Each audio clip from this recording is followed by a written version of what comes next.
My channel the chemistry unspoken. जो आज का हमारा वीडियो का टॉपिक है वो है एंजाइम्स एंड न्यूक्लिक एसिड्स। ठीक है, तो सबसे पहले हम एंजाइम्स वाले टॉपिक को डिस्कस कर लेते हैं।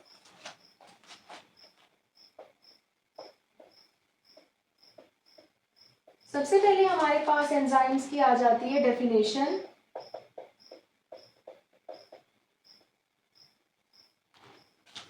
तो आप सबको पता है एंजाइम्स क्या होते हैं। These are the substances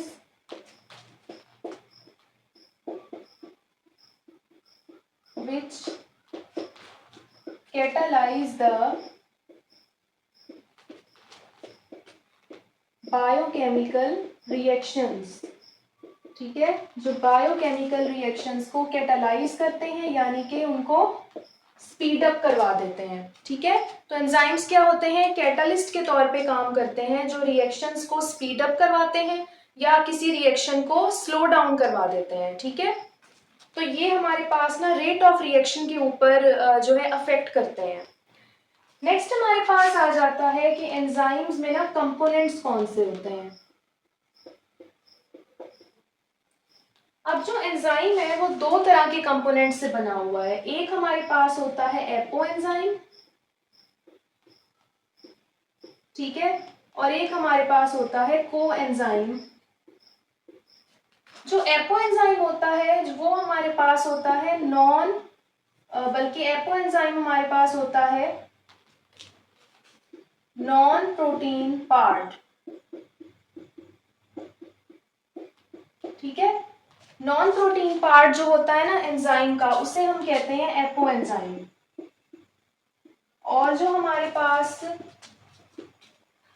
protein part होता है एंजाइम का उसे हम क्या कहते हैं, को एंजाइम या कोफैक्टर। ठीक है, तो एंजाइम के दो तरह के पोर्शंस होते हैं।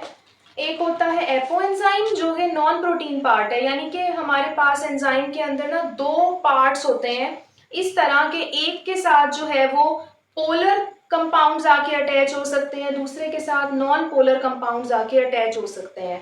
तो नॉन प्रोटीन पार्ट जो है वो क्या करता है, हमारे पास जो यानी उस जैसी नेचर के कंपाउंड्स होंगे उनको अपने साथ अटैच करवाएगा, और प्रोटीन पार्ट जो है वो अपने जैसे जो कंपाउंड्स हैं उनको अपने साथ अटैच करवाएगा।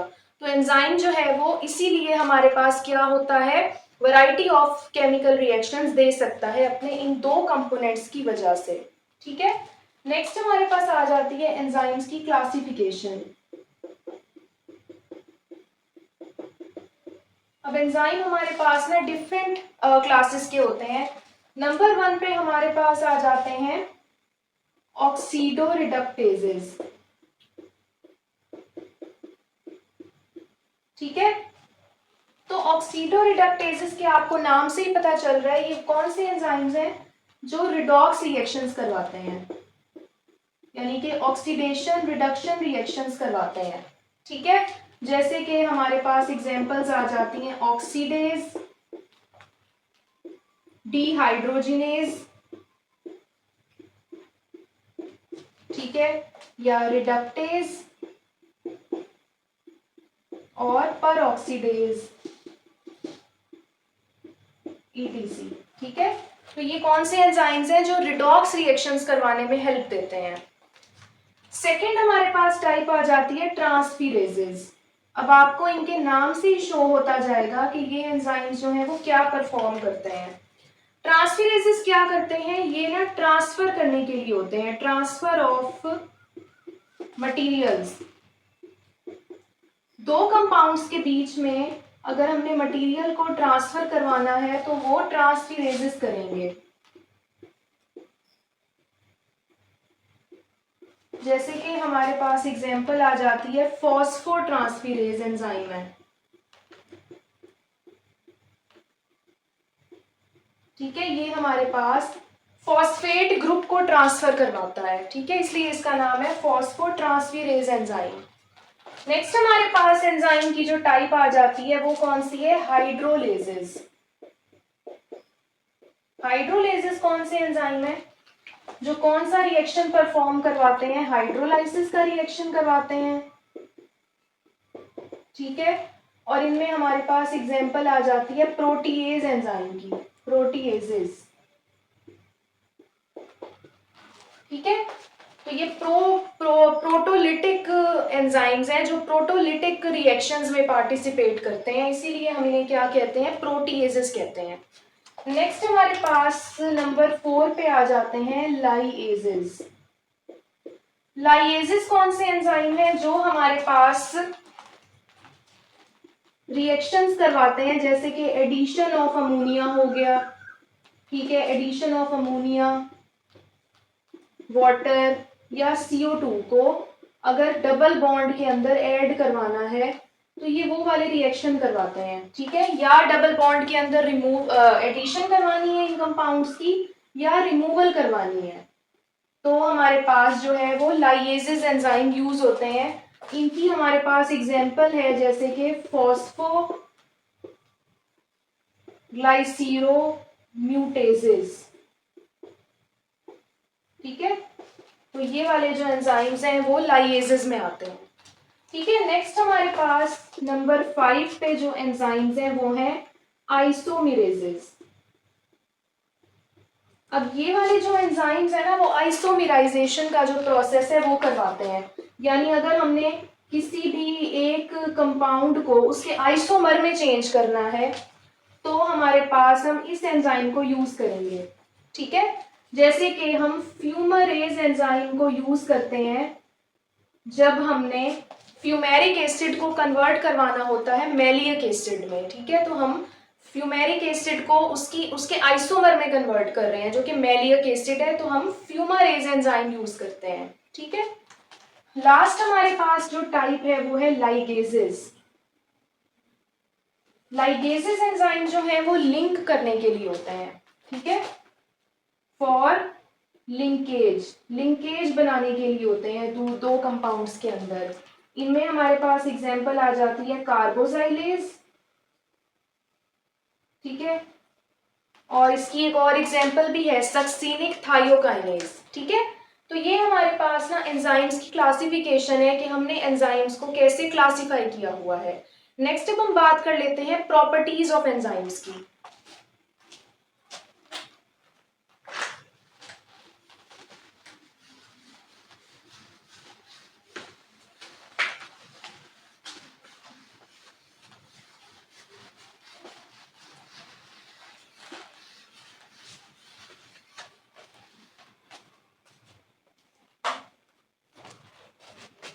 नेक्स्ट हमारे पास है प्रॉपर्टीज ऑफ एंजाइम्स। अब एंजाइम्स जो होते हैं ना उनकी डिफरेंट प्रॉपर्टीज हैं। सबसे पहले हमारे पास आ जाती है नंबर 1 पे स्पेसिफिसिटी। स्पेसिफिसिटी का क्या मतलब होता है कि हमारे पास ना एक एंजाइम जो है वो एक रिएक्शन के लिए स्पेसिफिक है, ठीक है, यानी अगर हमने फर्मेंटेशन करवानी है, ठीक है, हमने ग्लूकोज की फर्मेंटेशन का प्रोसेस पढ़ा हुआ है, तो हम उसमें कौन से एंजाइम्स यूज कर रहे थे, हम माल्टेज ले रहे थे, हम जाइमेज ले रहे थे, ठीक है, तो हमारे पास ये वाले जो एंजाइम्स हैं वो फर्मेंटेशन के लिए स्पेसिफिक है, ठीक है।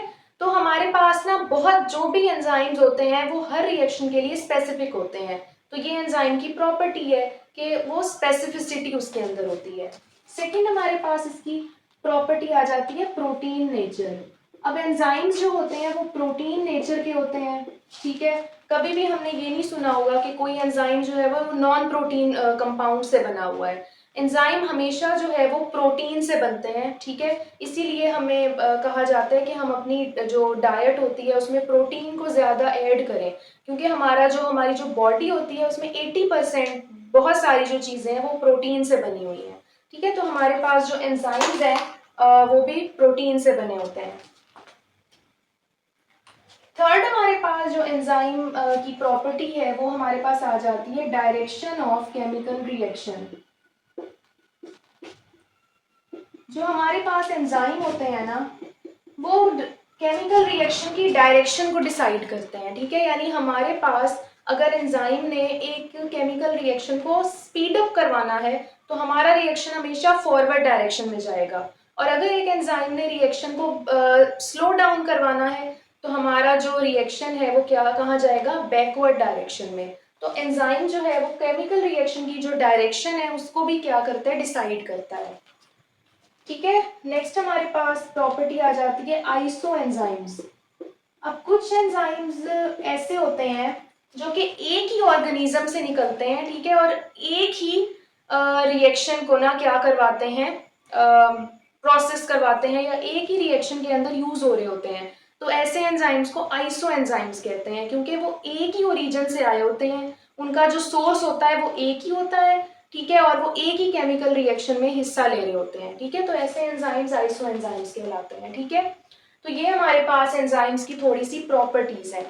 नेक्स्ट अब हम देख लेते हैं एंजाइम के थोड़े से फैक्टर्स, के कुछ फैक्टर्स हैं जो एंजाइम की एक्टिविटी के ऊपर असरअंदाज होते हैं।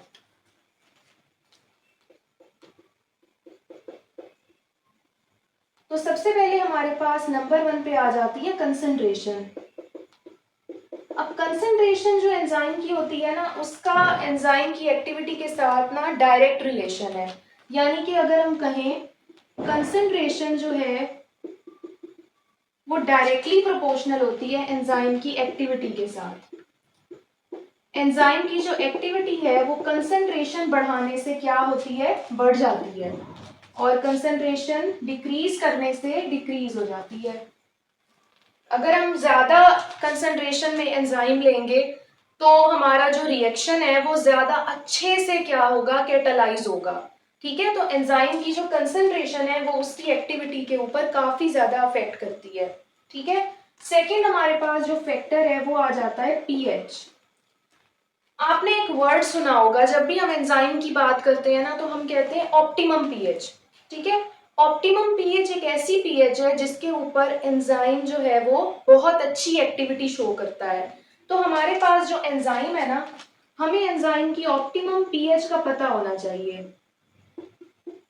अगर हमें ऑप्टिमम पीएच के बारे में पता होगा कि इस केमिकल रिएक्शन में जो एंजाइम यूज हो रहा है उसकी इतनी पीएच है, वो इस पीएच पे बहुत अच्छा काम कर सकता है, तो हमारे जो रिएक्शंस हैं वो बहुत अच्छे से हो सकते हैं।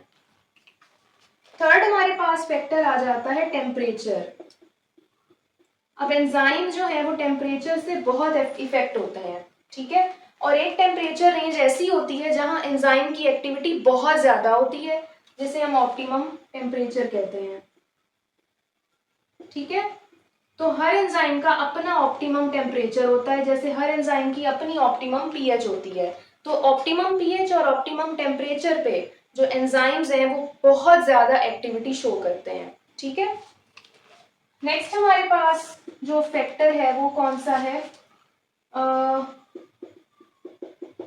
Activators and inhibitors. अब कुछ ना कंपाउंड्स होते हैं, ठीक है, जो कि एंजाइम की एक्टिविटी को या तो बढ़ा देते हैं या कम कर देते हैं। तो एक्टिवेटर्स क्या करते हैं, एक्टिवेटर्स इंक्रीज करते हैं एक्टिविटी एंजाइम की, इंक्रीज एक्टिविटी। और जो इनहिबिटर्स होते हैं वो क्या करते हैं, वो एंजाइम की एक्टिविटी को स्लो डाउन करते हैं, डिक्रीज कर देते हैं।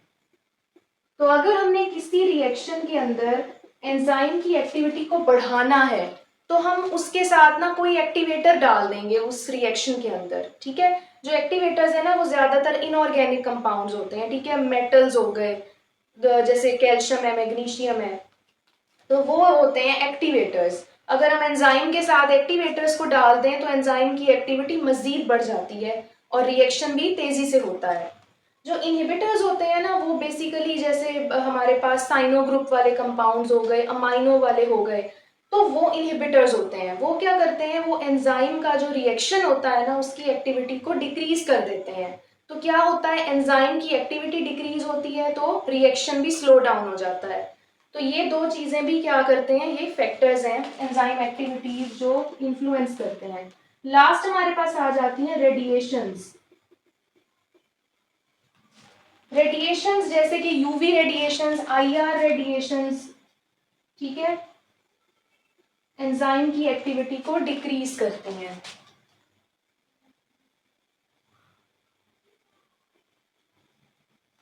ठीक है, तो अगर रेडिएशन एक्सपोजर हो जाए तो एंजाइम की एक्टिविटी डिक्रीज हो जाती है। तो ये हमारे पास ना एंजाइम की प्रॉपर्टीज और उसके फैक्टर्स आ गए, ठीक है। तो एंजाइम का आपका जो टॉपिक है वो इतना ही है। नेक्स्ट अब हम बात कर लेते हैं न्यूक्लिक एसिड्स की।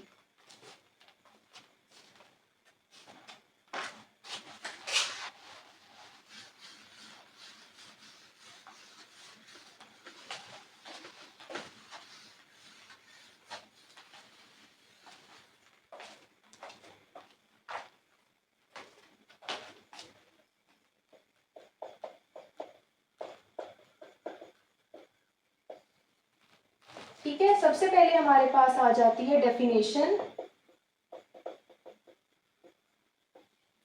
तो न्यूक्लिक एसिड्स क्या होते हैं? The type of compounds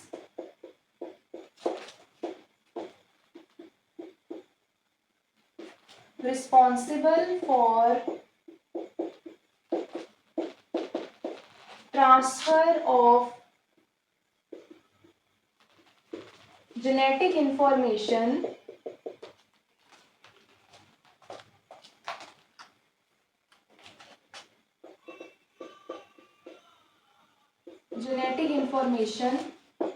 from one generation to other। ठीक है, तो न्यूक्लिक एसिड्स कौन से कंपाउंड्स होते हैं जो एक जनरेशन से दूसरी जनरेशन में जेनेटिक इंफॉर्मेशन को ट्रांसफर करने में हेल्प करते हैं। ठीक है, यानी कि हमारे पास जो न्यूक्लिक एसिड्स हैं वो कौन है? डीएनए और आरएनए। अब इनकी हमारे पास ना डिस्कवरी है। ये डिस्कवर कैसे हुए थे? 1968, ठीक है, और बल्कि नहीं, 1868 और 1872, ये दो डेट्स हैं। ठीक है, एक ही साइंटिस्ट ने ना दो दफा न्यूक्लिक एसिड्स को डिस्कवर किया था।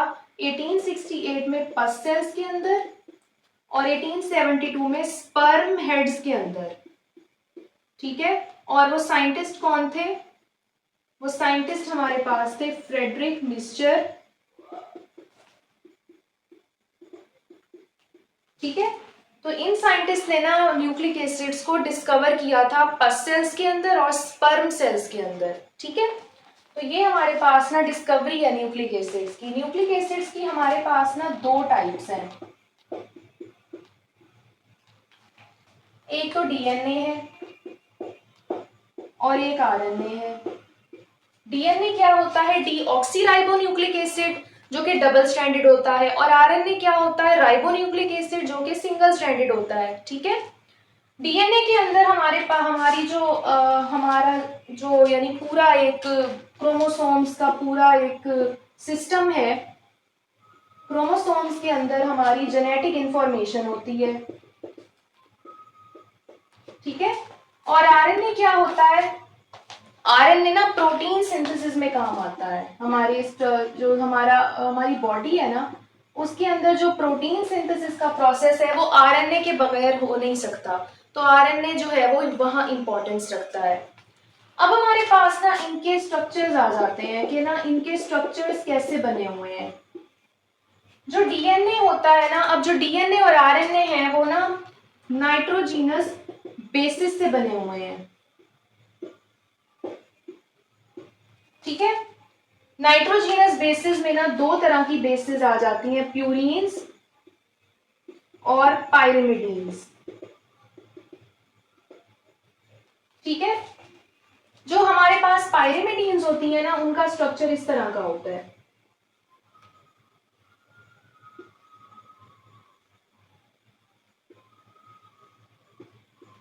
ये पायरिमिडीन का स्ट्रक्चर है।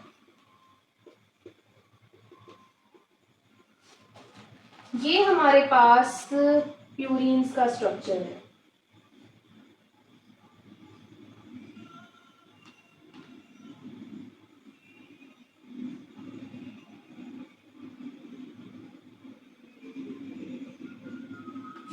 ठीक है, ये हमारा प्यूरीन्स का स्ट्रक्चर है। तो हमारे पास ना अब नाइट्रोजीनस बेसिस की जो अरेंजमेंट होती है ना, वो डीएनए और आरएनए में डिफरेंट होती है। तो उसको हम देख लेते हैं।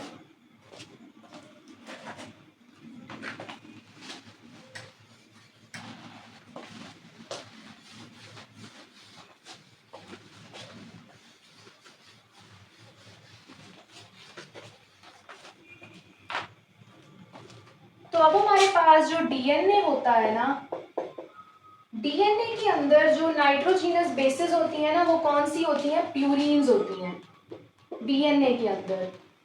और जो आरएनए होता है, आरएनए के अंदर हमारे पास ना, बल्कि नहीं, ये जो डीएनए और आरएनए होते हैं ना, इन दोनों में प्यूरीन्स और पायरिमिडीन दोनों प्रेजेंट होती हैं।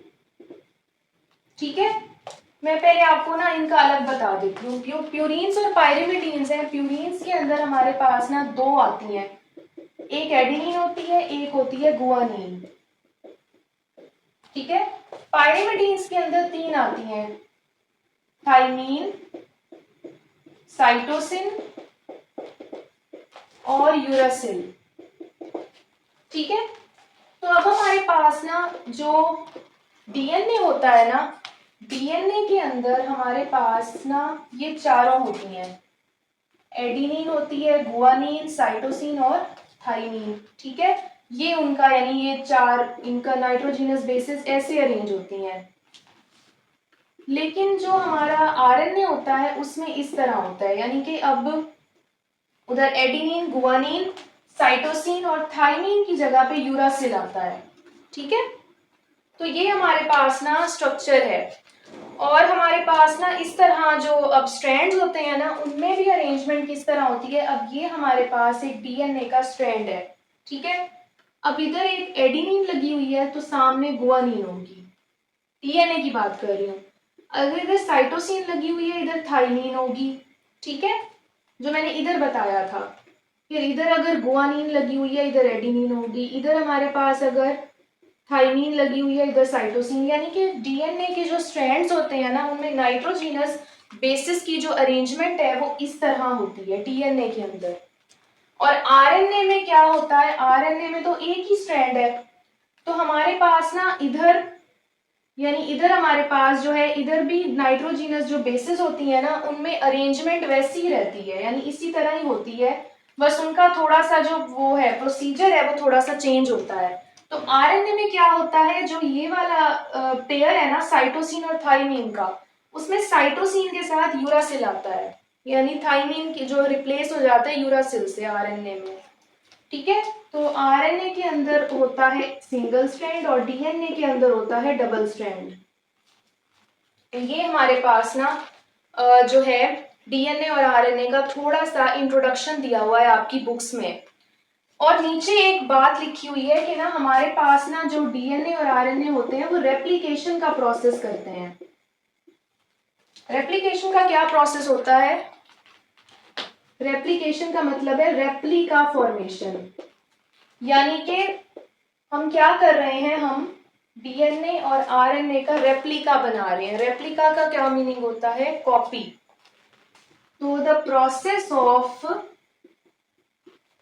Making exact copies of DNA and RNA is known as replication। तो रेप्लिकेशन का जो प्रोसेस है ना, वो हमारी बॉडी में होता रहता है, जिससे हमारे पास ना डीएनए भी प्रोड्यूस हो जाता है और आरएनए भी प्रोड्यूस होता रहता है। ठीक है, तो ये आपके पास ना जो मैक्रोमोलिक्यूल्स हैं उनका चैप्टर कंप्लीट हो गया। ठीक है, तो मुझे उम्मीद है कि आपको वीडियो बहुत अच्छी लगी होगी। और जो आपके पास आगे नेक्स्ट 2 चैप्टर्स है ना, एक इंडस्ट्रीज वाला है और एक आई थिंक फर्टिलाइजर्स वाला चैप्टर है, तो वो आप लोगों ने अगर पढ़ना है, ठीक है, मैं उसकी वीडियोस नहीं बना रही, लेकिन अगर आप लोगों ने पढ़ना है, आपको यानी आप चाहते हैं कि मैं उसकी वीडियोस बनाऊं, तो आप मुझे कमेंट सेक्शन में लाजमी बताएं कि मैं उसकी वीडियोस यानी बनाऊं या ना बनाऊं। ठीक है, क्योंकि वो थ्योरी वाले सब वो हैं टॉपिक्स हैं उनमें, और वो इतने ज़्यादा डिटेल वाले नहीं है, यानी समझने वाला उनमें कुछ भी नहीं है। ठीक है, तो आप वो आराम से इजीली खुद भी पढ़ सकते हो। तो अब आप मुझे कमेंट्स में खुद बताओगे कि मैं वो वीडियोस जो हैं वो आपको पढ़ाऊँ या ना पढ़ाऊँ बना के। ठीक है, तो वीडियो अच्छी लगी तो लाइक शेयर सब्सक्राइब ज़रूर करें मेरे चैनल को, और मुझे कमेंट्स में भी लाजमी बताया करें कि आपको वीडियोस कैसी लगती हैं। ठीक है, और जो लोग वीडियोस देखकर सब्सक्राइब नहीं करके जाते चैनल को, प्लीज़ आप मेरे चैनल को ज़रूर सब्सक्राइब करें। ठीक है, और अपने दोस्तों के साथ भी लाजमी शेयर करें। और अब जो नेक्स्ट सेशन यानी हमारा सेक्शन होगा ना, एफएससी का सेक्शन हमारा कंप्लीट हो चुका है, ठीक है। अगर आपने एक्स्ट्रा वीडियोस आपको चाहिए नेक्स्ट 2 चैप्टर्स की, तो फिर आप मुझे कमेंट्स में बताओ, खुद बताओ, तो मैं वो बनाऊंगी, ठीक है। वरना मैं वो चैप्टर्स जो है वो कंप्लीट नहीं करवा रही, क्योंकि उसमें थ्योरी है ज़्यादा, उसमें जो यानी प्रैक्टिकल कोई भी उसमें यानी समझने वाली इतनी ज़्यादा कम्प्लेक्स चीज़ नहीं है जो आप खुद नहीं पढ़ सकते। तो जो है नेक्स्ट मेरा जो सेक्शन होगा ना, हम वीडियोस जिसकी बनाएंगे वो हम मास्टर्स लेवल के जो टॉपिक्स हैं ना, उनकी वीडियोस अब हम आगे से स्टार्ट करेंगे, ठीक है। तो मुझे उम्मीद है कि आप वो भी बहुत ज़्यादा इंटरेस्ट से देखोगे, क्योंकि उसमें नई नई चीज़ें आएंगी। एफएससी लेवल में इतनी ज़्यादा चीज़ें डिटेल में नहीं है, लेकिन जो मास्टर और ग्रेजुएशन लेवल है ना, उसमें ज़्यादा डिटेल में चीज़ें हैं। तो मैंने जो टॉपिक्स उसमें कवर नहीं किए, एफएससी में कवर नहीं हुए आपके, वो मैं उसमें कवर करूँगी, ठीक है। तो आप ज़रूर उसको देखना, और मुझे कमेंट्स में लाजमी आप लोग बताएं कि आपने नेक्स्ट 2 चैप्टर्स की वीडियोस आपको यानी चाहिए या नहीं चाहिए, ठीक है। तो अपना ख्याल रखें, तब तक के लिए अल्लाह हाफिज़।